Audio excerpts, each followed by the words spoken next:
The bitter winter wind cut through Harper's threadbare coat as she hurried down the deserted streets after her double shift at Joe's diner. Her fingers, red and raw from washing dishes for 10 hours straight, clutched her meager tips, barely enough for tomorrow's bus fare, let alone the overdue rent that her landlord had been hounding her about all week. The streetlights flickered overhead, casting eerie shadows across the snow-dusted sidewalk as she cut through the alley behind Franklin Avenue. Harper had walked this route countless times, but tonight felt different somehow. The silence more oppressive, the darkness deeper than usual. She nearly tripped over him, a crumpled form half hidden between a parked car and the brick wall of an abandoned storefront. At first glance, Harper thought it was just another pile of discarded clothes, until she noticed the expensive leather shoes and the slight rise and fall of breathing. If you're enjoying this story and want to see what happens next, please subscribe to our channel and let us know in the comments where you're watching from. Your support means everything to us as we continue bringing these stories to life. Dropping to her knees, Harper gently turned the boy over, gasping at his deathly pale complexion. He couldn't have been more than 14, dressed in clothes worth more than her entire wardrobe, a private school uniform beneath a cashmere coat that seemed wildly out of place in this neighborhood. "Hey, can you hear me?" she whispered, checking for injuries as her nursing school training kicked in. His pulse was weak but steady, no visible wounds, but his skin felt cold and clammy to the touch, symptoms she recognized all too well. As Harper rummaged through his pockets searching for identification or medication, her fingers closed around a sleek smartphone with a case that probably cost more than her weekly paycheck. The lock screen showed only one emergency contact. Dad. No name, just that single word that would change the course of her life forever. Her finger hovered over the button for just a moment before she pressed it, heart pounding as the call connected almost instantly. "Nicholas," came the response, a deep, accented voice that somehow managed to sound both concerned and threatening in that single word. This isn't Nicholas," Harper replied, her voice shakier than she'd intended. "My name is Harper, and I found a boy collapsed on Franklin Avenue near 23rd Street. I think this is his father's phone number." The silence that followed was so absolute that Harper thought the call had dropped, until she heard the faint sound of rapid breathing on the other end. "Is he breathing?" the man finally asked, his voice now hard as steel. All pretense of calm completely vanished. "Yes, but he's unconscious. I think it might be hypoglycemia. I'm a nursing student, and he's showing all the signs of a severe drop in blood sugar," Harper explained, automatically falling into the clinical tone she'd practiced in her hospital rotations. "Do not move him. Do not call anyone else." The man's voice had transformed into something that made Harper's blood run cold. "I'm 10 minutes away. Stay exactly where you are, and keep him warm." Exactly 8 minutes later, Harper heard the purr of an expensive engine as a black SUV with tinted windows glided to a stop at the curb. 3 men emerged in perfect synchronization, 2 taking positions on either side of the vehicle, while the third approached with purposeful strides. Even from a distance, Harper could feel the authority radiating from him, tall and imposing in a tailored overcoat that couldn't quite conceal the bulge of what she instinctively knew was a shoulder holster. His features were sharp and aristocratic, dark eyes scanning the street before settling on her with laser-like intensity. "Mr. Blackstone," the man introduced himself tersely as he knelt beside his son, his movements betraying none of the panic a normal parent would display. "You said hypoglycemia?" Harper nodded, watching as he produced a small kit from his coat pocket with practiced efficiency. "Nicholas has diabetes, type 1 since he was 8, he explained, administering an injection with the confidence of someone who had done this countless times before. Within moments, color began returning to the boy's face, his eyelids fluttering open to reveal eyes identical to his father's. "Dad?" he mumbled, clearly disoriented. "I forgot my emergency kit at school after basketball practice, and I thought I could make it home." Mr. Blackstone's expression softened almost imperceptibly as he helped his son to sit up. "We'll discuss your poor decision-making later," he said, though the relief in his voice undermined the attempted sternness of his words. As they helped Nicholas to his feet, Harper awkwardly began to step away, considering her good deed done. "Wait," Mr. Blackstone commanded without looking at her, the single word freezing her in place more effectively than a physical barrier. "Thank you for helping my son," he said, finally turning to face her fully, his penetrating gaze seeming to catalog every detail of her appearance, the worn uniform beneath her threadbare coat, the exhaustion etched into her features, the determination in her eyes despite it all. "Anyone would have done the same," Harper replied, though they both knew that wasn't true. Not in this neighborhood, not at this hour, not for a stranger who screamed wealth and vulnerability in equal measure. Mr. Blackstone reached into his pocket, and Harper instinctively stepped back, her pride bristling at the thought of being offered money. "I don't need a reward," she said quickly, chin lifting with the stubborn dignity that had carried her through years of poverty. "Not a reward," he corrected, extending a business card made of heavy stock paper with nothing but a phone number embossed in silver. "An opportunity. Call this number tomorrow morning. I have a proposition for someone with your medical knowledge and moral character." As the SUV disappeared into the night with Nicholas safely inside, Harper stood alone on the street corner, the expensive business card feeling impossibly heavy in her hand. Something told her that accepting his opportunity would irrevocably change the course of her life. She just couldn't decide if that change would be salvation or destruction. Harper spent the night tossing and turning, the business card on her nightstand seeming to glow in the darkness. When morning came, she dialed the number with trembling fingers, surprised when a crisp female voice answered immediately and instructed her to arrive at an address in the city's most affluent neighborhood in precisely 2 hours. The mansion that loomed before her made Harper's apartment building look like a dollhouse in comparison. Wrought iron gates parted silently as the security guard checked her ID, waving her through to a circular driveway where perfectly manicured hedges framed the limestone facade. Mr. Blackstone waited in what she assumed was his study, a room larger than her entire apartment, lined with leather-bound books and dominated by an antique desk that probably cost more than her student loans. "Miss Watson," he acknowledged, gesturing to a chair across from him. "Thank you for coming.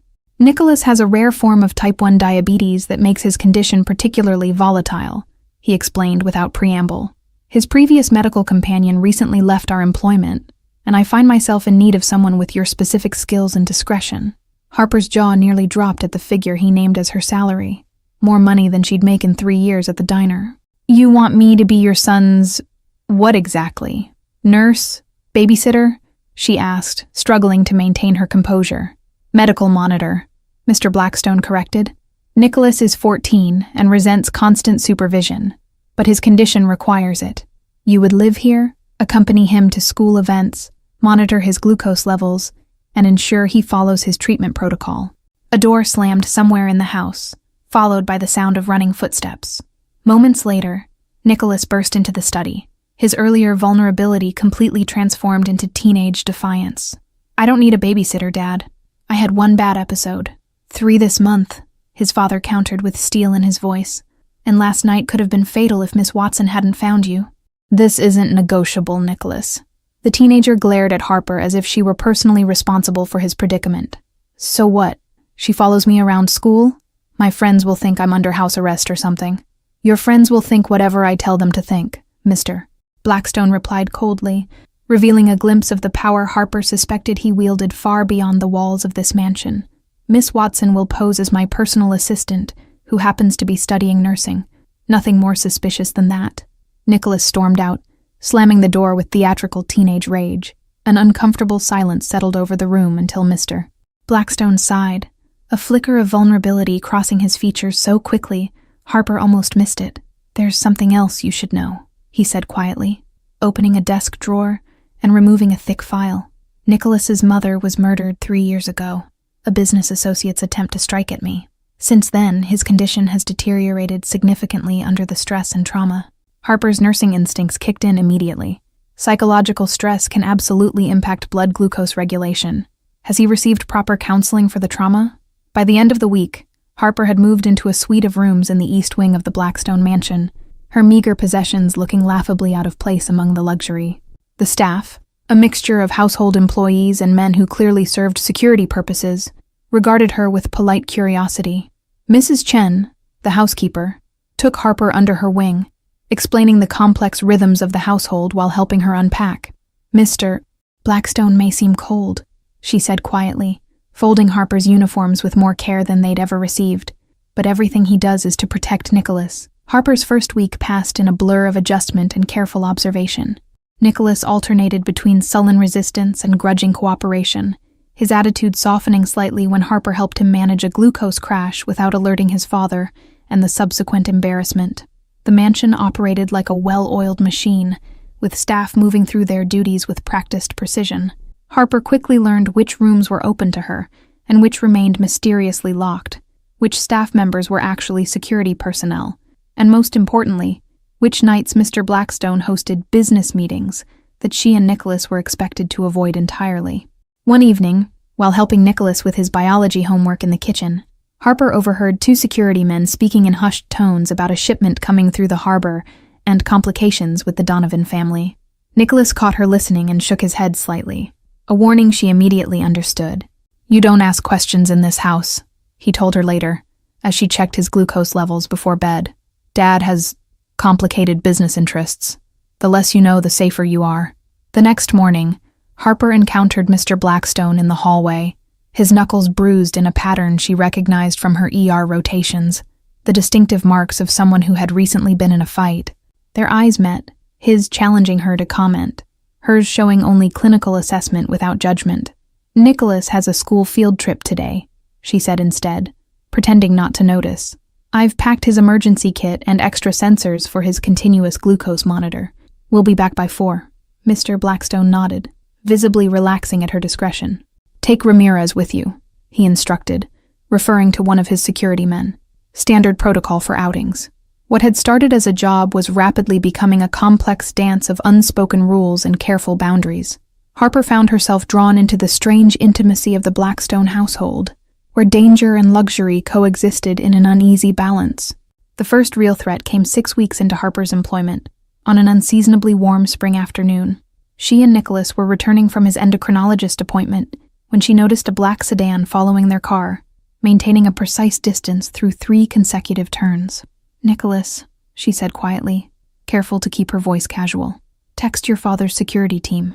We have a tail, 3 car lengths back, black Audi, tinted windows." The teenager's eyes widened momentarily before his face settled into an eerily adult calm. "This isn't the first time," he muttered, fingers flying across his phone screen. "Dad has rivals who like to remind him they know his patterns."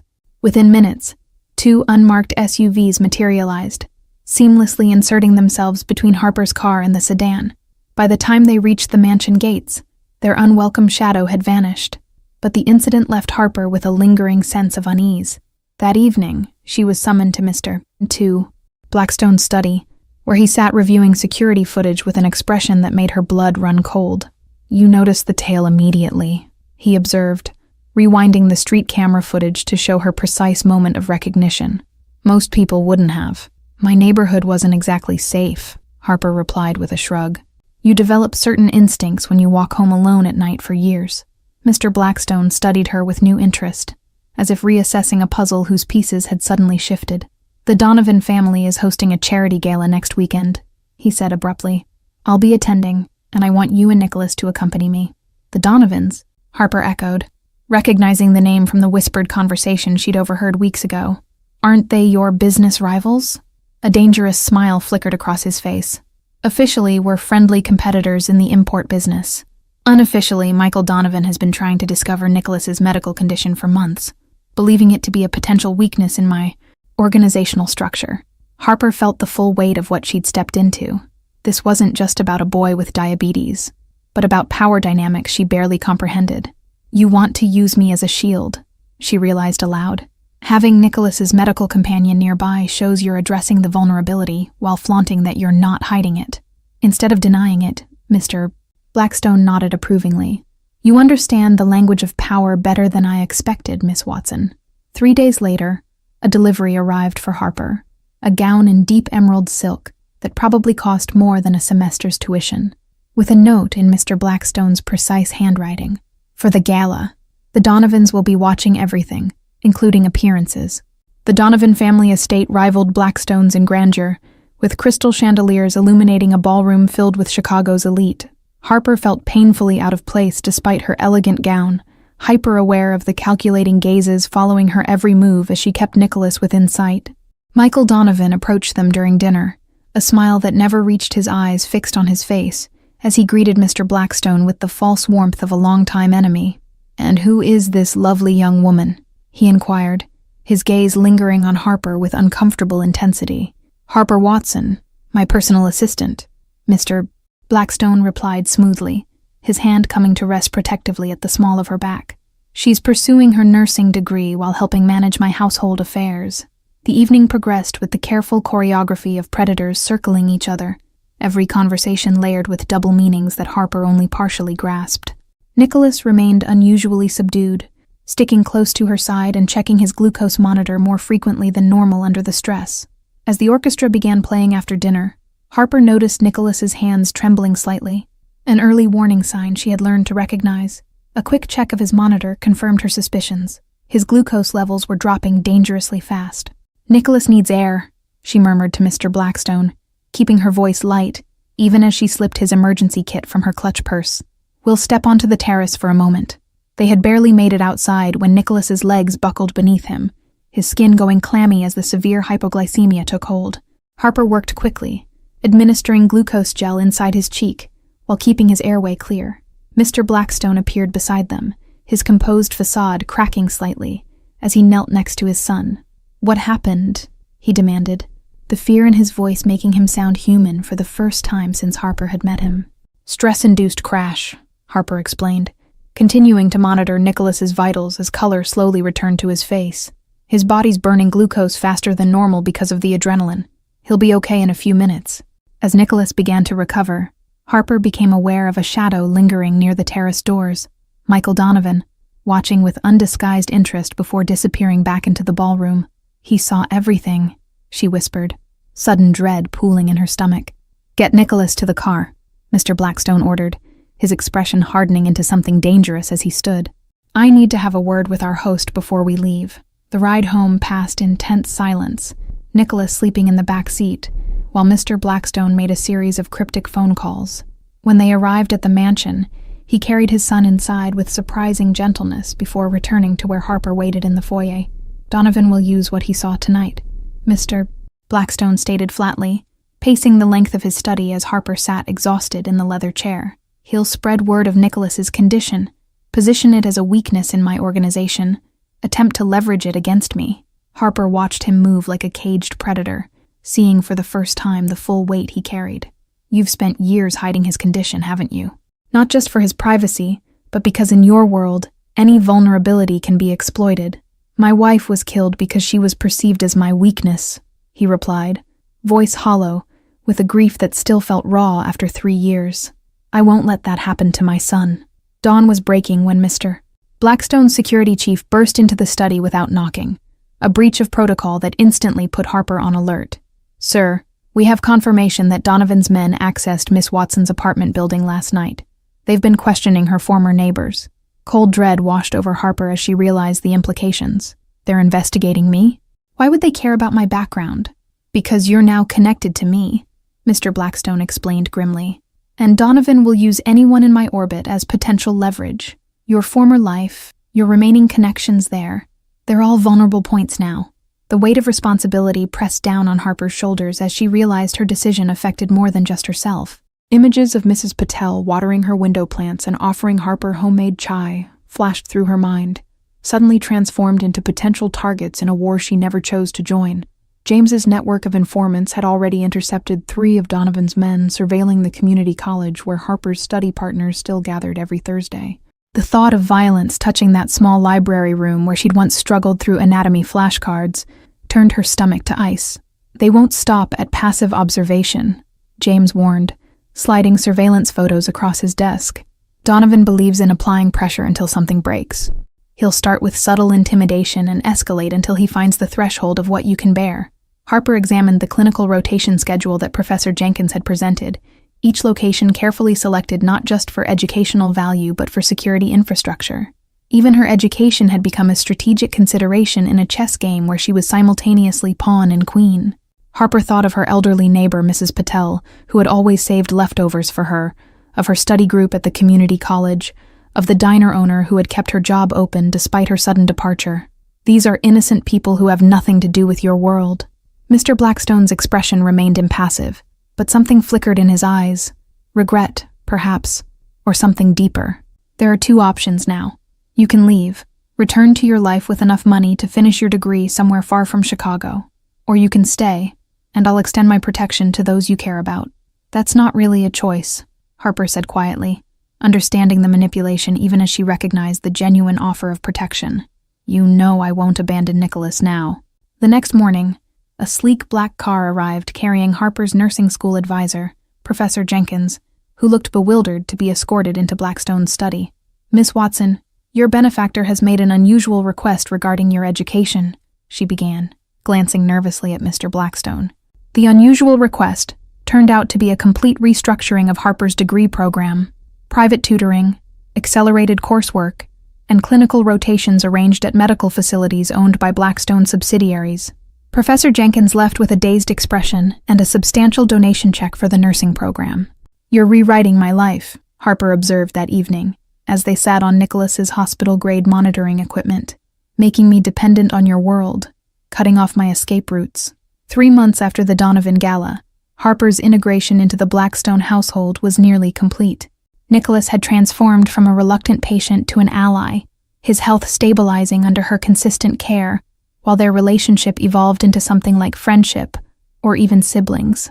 The morning calm shattered when Harper entered the kitchen to find Mr. Blackstone, James, as he'd finally insisted she call him, speaking tersely into his phone, his knuckles white around the receiver.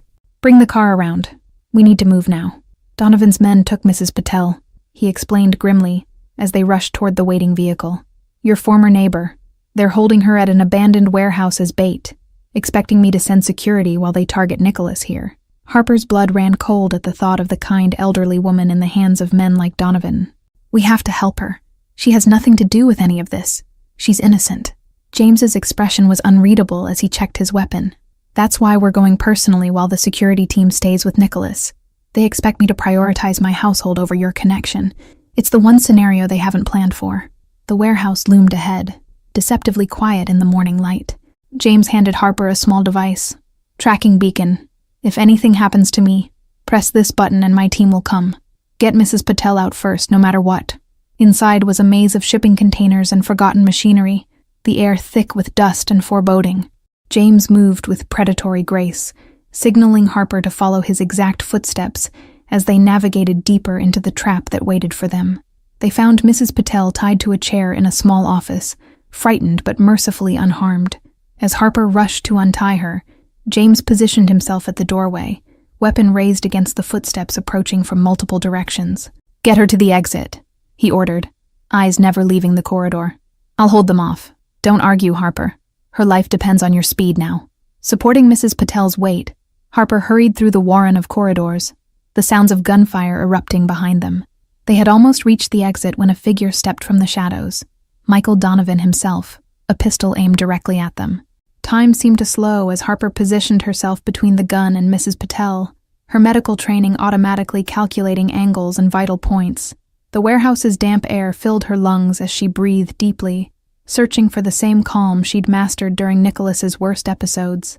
Donovan's eyes betrayed a flash of uncertainty. He had expected fear or pleading, not the steady gaze of someone who had already accepted the possibility of this moment, from the day she first called James Blackstone.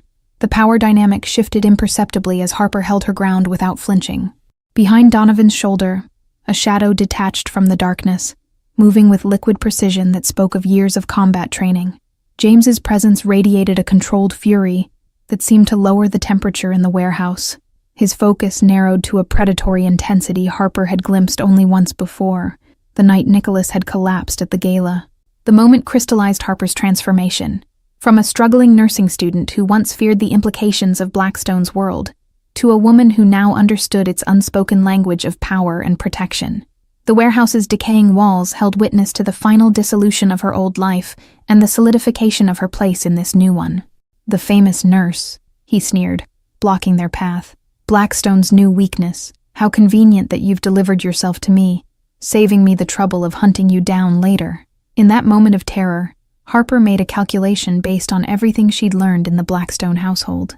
"You won't shoot me," she stated with more confidence than she felt. "I'm more valuable as leverage. And you won't shoot an elderly woman because even in your world, there are lines you don't cross." Donovan's momentary hesitation was all that was needed.